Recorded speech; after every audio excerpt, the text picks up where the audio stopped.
Hello दोस्तों, स्वागत है आप सभी का हमारे YouTube channel star India with अभी पर। तो दोस्तों, मेरा नाम है अभिषेक और मैं आज लेकर आया हूँ कक्षा 12 के सामान्य हिंदी के 10 ऐसे महत्वपूर्ण प्रश्न जो कि परीक्षा में लगभग हर वर्ष बन जाते हैं। तो चलिए फ्रेंड्स, फटाफट से वीडियो को शुरू कर लेते हैं। तो इसमें सबसे पहला क्वेश्चन हमारा आता है, शिक्षक का उद्देश्य निबंध के लेखक हैं। देखिए, यहाँ पर हमको दो क्वेश्चन का आंसर मिल जा रहा है कि शिक्षक का उद्देश्य, पहली बात वो निबंध है ना, और इसके लेखक कौन है। ठीक है, तो ऑप्शंस की बात कर ले तो भारतेंदु हरिश्चंद्र, संपूर्णानंद, मोहन राकेश और राकेश दास, ये हमारा चार ऑप्शन देकर रखा है। ठीक है, तो हमको बताना ये है कि शिक्षा का उद्देश्य जो निबंध है उसको किसने लिखा है।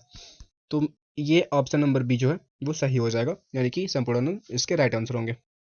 ठीक है, चलिए आगे चलते हैं। क्वेश्चन नंबर 2 की बात कर ले तो कह के रखा है कि लल्लू की रचना है। लल्लू की रचना कौन सी है। इसमें ऑप्शन देके रखा है सुख सागर, प्रेम सागर, परीक्षा गुरु और रानी केतकी की कहानी, है ना। तो देखिए, सबसे पहले बात कर ले अगर हम सुख सागर की, तो ये सदा सुखलाल जी ने लिखा है। परीक्षा गुरु की बात कर ले तो इसको लाला श्रीनिवास दास जी ने लिखा है। रानी केतकी की कहानी की बात कर ले तो इसे मुंशी इंसान अल्लाह खान ने लिखा है। और जो ये हमारा सुख सागर है, ये सदा सुखलाल ने लिखा है। लल्लू लाल कृष्ण की बात कर रहा है तो हमको प्रेम सागर फिर सही करना पड़ेगा। ठीक है, जो प्रेम सागर है वो लल्लू लाल की रचना है। चलिए आगे चलते हैं।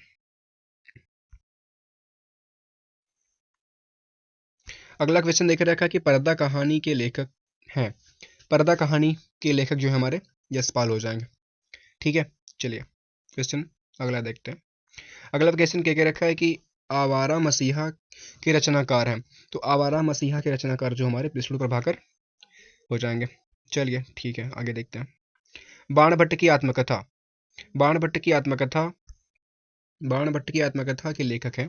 तो इसमें हमारा ऑप्शन देकर रखा है महावीर प्रसाद द्विवेदी, सरदार पूर्ण सिंह, इसके बाद वासुदेव सरल अग्रवाल और हजारी प्रसाद द्विवेदी। तो इसमें हमारा हजारी प्रसाद द्विवेदी सही हो जाएगा, सही आंसर हो जाएगा। बाणभट्ट की आत्मकथा के लेखक जो है वो हजारी प्रसाद द्विवेदी जी हैं। चलिए क्वेश्चन नंबर 2 की बात कर लें तो इसमें बन रहा है कि कामायनी किस युग की रचना है। देखिए, कामायनी जो है वो जयशंकर प्रसाद जी ने लिखा था। तो जो जयशंकर प्रसाद जी है वो छायावादी युग के कवि थे या लेखक थे, अब ये कह सकते हैं। तो वेदी युग, छायावादी युग, भारतेंद्र युग और प्रगतिवादी युग। तो जो है जयशंकर प्रसाद जी वो छायावादी युग के कवि थे, तो ये हमारा छायावादी सही हो जाएगा। चलिए, निम्नलिखित कवियों में से निम्नलिखित कवियों में से कौन प्रगतिवादी युग का है। प्रगतिवादी युग की बात कर रहा तो अग्रदास, तुलसीदास और नंददास ये सभी भक्तिकालीन कवि हैं। तो हमारा रामधारी सिंह दिनकर सही हो जाएगा। ठीक है, चलिए।